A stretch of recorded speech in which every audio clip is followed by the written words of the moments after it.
आपके ज्ञान की जिज्ञासा को बहुत बहुत प्रणाम।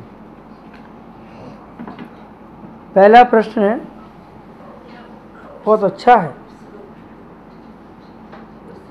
पलक झपकते ही मन, पलक झपकते ही जितना विषयों की ओर भागता है उतना अध्यात्म की ओर क्यों नहीं जाता?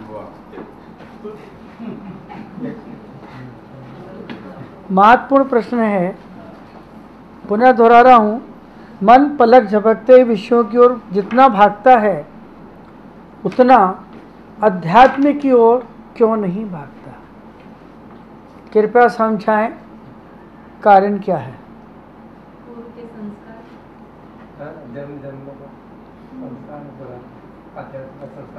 पूर्व जन्मों के संस्कार के कारण, एक,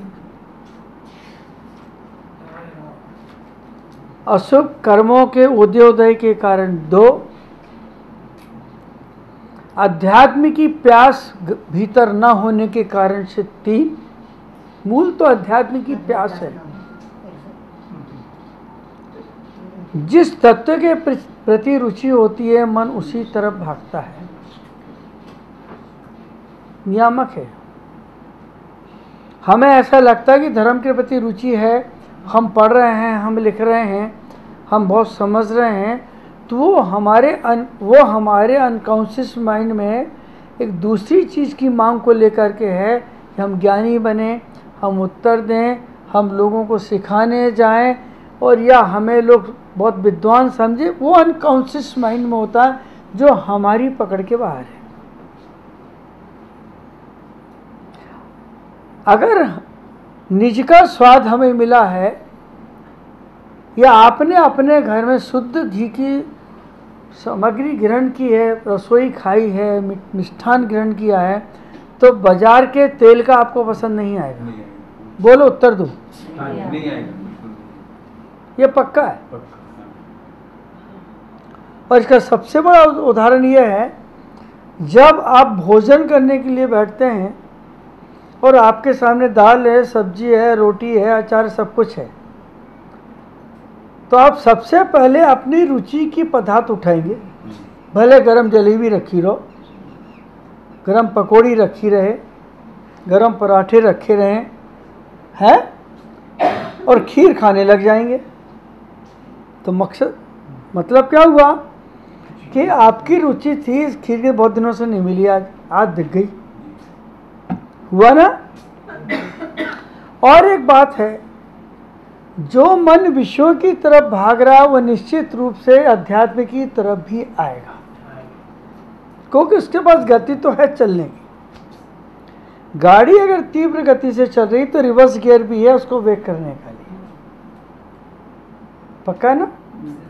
और एक बात, जगह जगह हाईवे रोड पर क्रॉस कटे होते हैं, ऐसे कटे होते हैं। क्यों कटे? अगर आप कहीं भटक गए हों, आगे निकल आए हों, तो आप इस क्रॉस से वापस, तो हमारे अंदर भी है। लेकिन जब हमने गलत मार्ग ही चुन लिया तो फिर क्रॉस में आने की जरूरत ही नहीं, क्रॉसिंग पर लौटने की जरूरत ही नहीं है। आप जानते हैं कि सुबह प्रातः काल उगने वाला सूरज शाम को छुपेगा, पक्का है ना? नो डाउट ना? और फिर उगेगा, ये भी मालूम है।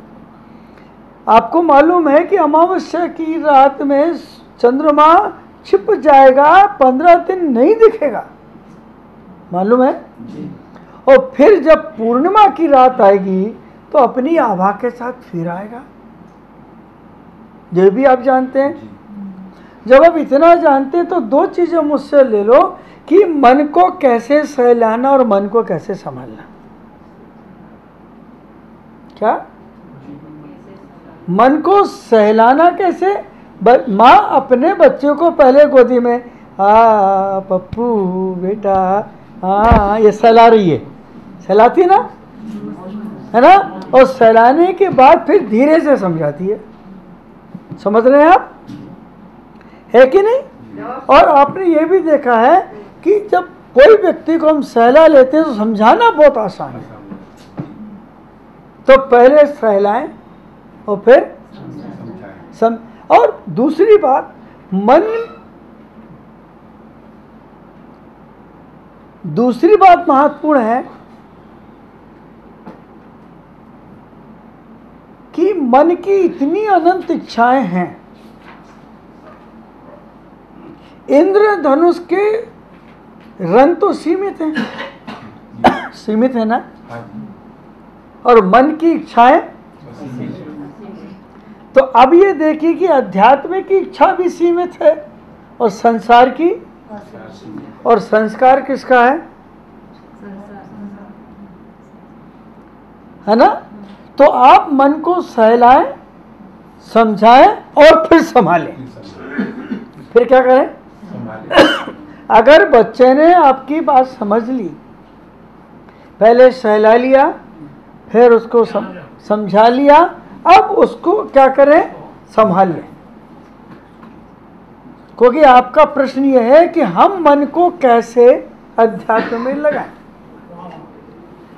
तो अध्यात्म के प्रति जब तक हम जिज्ञासा पैदा नहीं करेंगे, तब तक मन अपने विषयों की ओर ही जाएगा। और अध्यात्म के प्रति रुचि करने के लिए हम वो गूढ़ विषय नहीं पकड़ें जो मन समझ ना सके,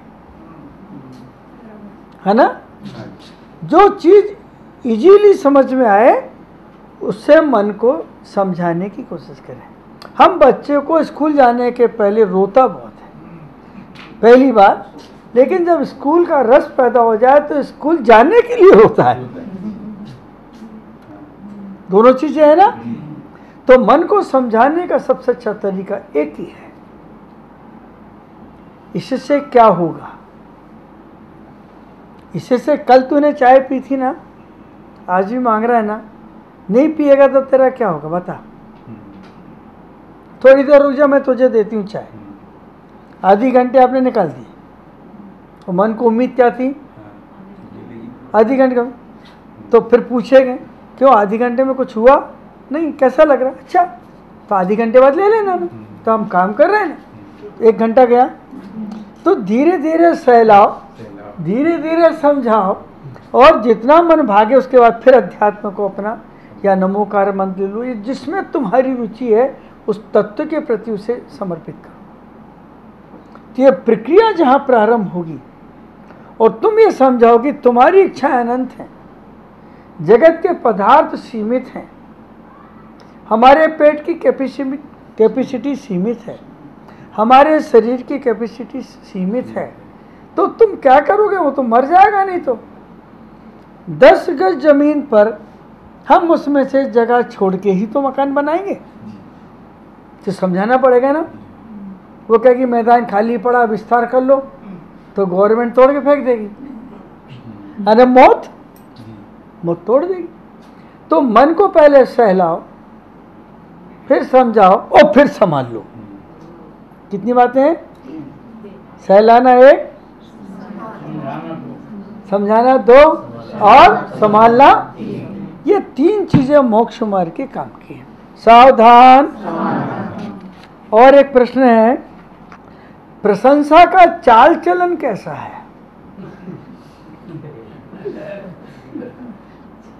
प्रश्न अटपटे हैं जैन साहब। प्रशंसा का चाल चलन कैसा है? बहुत भयंकर उसका चाल चलन। कार्य को शुरू करने के बाद मध्य में अगर आपने प्रशंसा चाही तो तुम्हारे कार्य की गति खत्म हो जाएगी और कार्य वहीं स्थिर हो जाएगा। प्रशंसा। सांप सीढ़ी के खेल में मध्य में जब सीढ़ी मिलती है और वो देखा मेरी चाल, तो वो 98 पे जाके पूछ पे आता है। तो प्रशंसा का खेल कैसा है? सांप सीढ़ी का खेल। बीच की मंजिल पे अगर आप कहीं प्रशंसा की चाह में कि कोई मेरी प्रशंसा नहीं कर रहा, तो आपके मन में विचार बदल जाएंगे। और मैं आपके घरों से आपकी पत्नियों का नेचर बता रहा हूँ। खाना परोसते समय पत्नी बार बार आपका चेहरा देखती है, और दूसरी बात और महत्वपूर्ण है कि जो चीज़ परोसी तो वो देखती खाई कि नहीं, पलट पलट के देखी कि उठाई कि नहीं, और फिर आएगी तो आपको देखते हुए आएगी। आप क्या कहते हैं उसके बारे में? और नहीं कहेंगे तो पूछे कि क्यों पकौड़ी नहीं खाई क्या?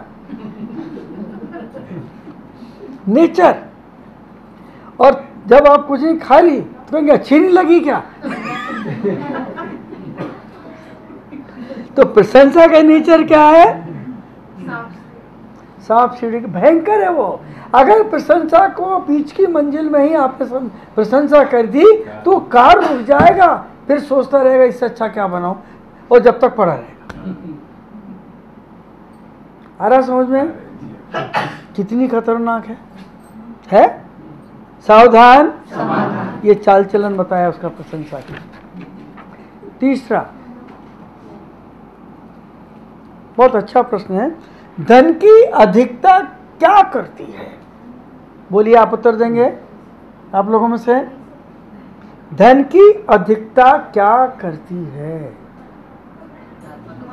धन की अधिकता क्या करती है? आप लोगों से नहीं पूछ रहा हूँ।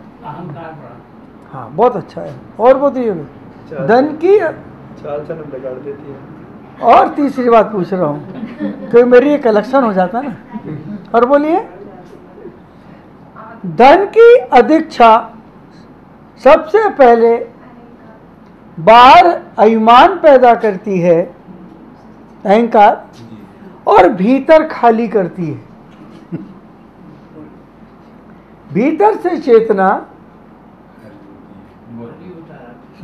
चेतना खाली होती चली जाती है, धर्म के प्रति, सत्य के प्रति, प्रेम के प्रति, आत्मीयता के प्रति, सद्गुणों के प्रति, अपने लोगों के प्रति, संबंधों के प्रति, खून के रिश्तों के प्रति खाली होती जाती है, और बाहर से यूं बढ़ती जाती है और भीतर से कमज़ोर होती जाती है। उसका नेचर ही है ना। भी बाहर की तिजोरी भरते भरते भीतर की गुणों की तिजोरी खाली होती है। ध्यान रखिए आप। अंतिम क्या करती है? बाहर की तिजोरी तो भरती है और भीतर की गुणों की तिजोरी ये कौन करती है? वेरी गुड, धन की अधिकता। सावधान। और एक प्रश्न है, धर्म क्रिया किसे कहते हैं? बहुत अच्छा है, बड़ा अच्छा प्रश्न है। धर्म क्रिया किसे कहते हैं? कौन उत्तर देगा? धार्मिक क्रिया, धर्म क्रिया, उत्तर दीजिए। वो सवाल आत्मा के उत्थान के लिए, आत्मा की प्राप्ति के लिए, स्वादर्शन के लिए जो क्रिया की जाती हैं वो धर्म क्रिया है। कौन सी क्रिया है? दूसरा प्रश्न एक साथ। फिर कर्म क्रिया क्या है? अब आप दे सकते हो उत्तर। कर्म क्रिया क्या है?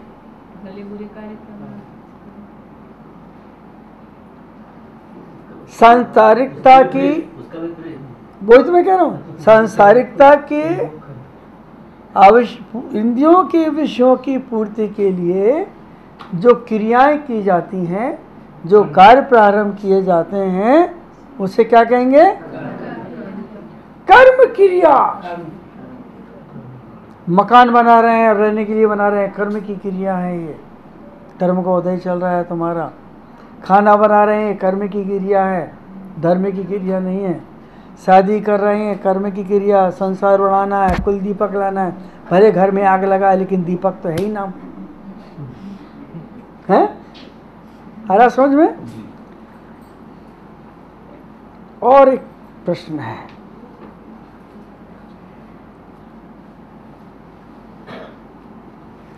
आत्मा को जानने के लिए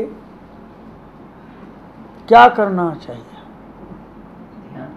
आत्मा को कितने प्रकार से जानना चाहिए, या क्या करना चाहिए, तो इसको आप नहीं बोल पाएंगे। इसके जानने के लिए 3 विधियां हैं, मैं बता रहा हूँ। पहले चर्म की क्रिया को जानना चाहिए। चर्म माने शरीर, इसको जानना चाहिए। और दूसरा कर्म को जानना चाहिए कि कर्म क्या है वो। और तीसरा आत्मा को जानना चाहिए कि देह के भीतर कौन सा तत्व बैठा है जो इन सबसे भिन्न है। आया समझ में? अब चर्म की क्रिया जानने के लिए क्या करेंगे? हम शरीर की प्रकृति को जानने की कोशिश करेंगे। किसको जानेंगे? ये किन किन परमाणुओं से बना? 1, किस कारण से मुझे शरीर मिला? 2, किस कारण से रोगी बना? 3, किस कारण से सुंदर बना? 4, किस कारण से मैं लंगड़ा बना? 5। ऐसे लगाते जाइए आप, तो निश्चित पता लग जाएगा कि मैं लंगड़ा किन कारण से बना, क्योंकि मैंने पिछले जन्म में किसी की टांग तोड़ी होगी। मंदिर जा रहा था, मैंने टांग तोड़ दी। आया? मैंने मेरी आँख की रोशनी क्यों कम हो रही? क्योंकि मैंने दूसरों की आँख पे पट्टी बांध के महीनों रखा होगा, तो मेरी भी रोशनी कम हो रही है। मैं दिन प्रतिदिन कमजोर क्यों हो रहा हूं? क्योंकि मैंने गुणीजनों की निंदा कर करके उनकी साधना को, प्रभावना को कम करने की कोशिश। तो किससे पता लगेगा? चर्म की क्रिया से। मेरा शरीर कमजोर क्यों हो रहा है? मेरी आँख क्यों जा रही है? मेरा रंग सुंदर क्यों है? मेरा रंग काला क्यों है? मेरे दर्द क्यों हो जाता है? ऑपरेशन होता है तो मेरे शून्य कैसे हो? ये सारी चीजें किसकी हैं? किसकी चीजें हैं? तो हम अभी तक शरीर को ही जान रहे हैं। और जब चोट लगने पे इसमें दर्द होता था तो जलाने पे क्यों नहीं हो रहा है? किसको बताया? जब तुझे मालूम है, तू शास्त्र क्यों पढ़ रहा है कि आत्मा अच्छी है, शुद्ध है, तो करने की जरूरत क्या है? पूछते हैं कि आपके इतनी सारी आपने मूर्ति लगाई है, वीनस की क्यों लगाई? संसार में सबको मालूम है, तो तुझे तो मालूम है कि समय सार में पढ़ रहा है ना तू कि आत्मा तय कालिक शुद्ध है, ग्रंथों में लिखा। फिर क्यों कर रहा है? नहीं, अभी वो शुद्धात्मक नहीं, क्रियात्मक नहीं, अनुभवात्मक नहीं, शब्दात्मक है। कैसा है वो? शब्दात्मक है। खाली मेमोरी में आया है और दूसरे को दिखाने के लिए आया। तो पहले चर्म की क्रिया को हम देखेंगे, हाँ, कि शरीर में कौन सा ऐसा तत्व है जो जाता है मरने के बाद तो सब खत्म हो जाता, सुनना, उठना, बैठना का जो चर्म की क्रिया, अब वो आत्मा को पृथक करेगा।